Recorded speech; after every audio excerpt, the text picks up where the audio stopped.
So yan mga lods, piplex ko lang yung ginawa nating kulungan ng bato-bato natin mula sa kulungan ng aso na naging kulungan ng pusa. Ngayon ay kulungan na ng ating mga imported na bato-bato.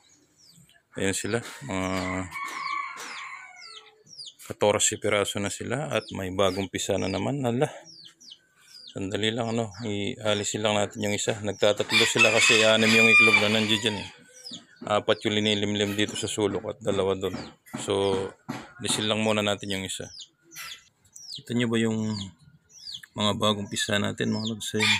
Dalawa sila. Kapon pa lang yan na yan.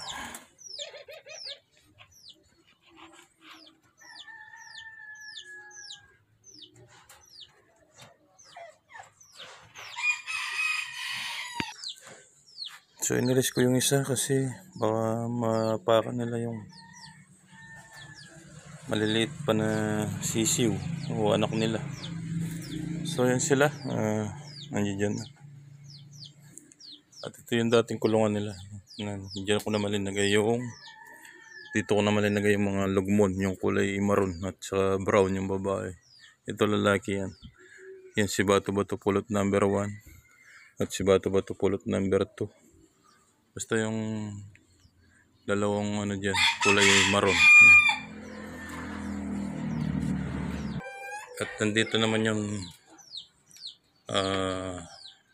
bato-batong bulik natin. Yan.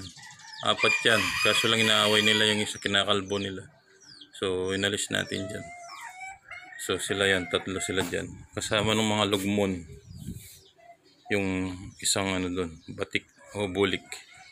So paano mga lods, hanggang dito na lang. Follow for more, pa-share na rin. Bye bye.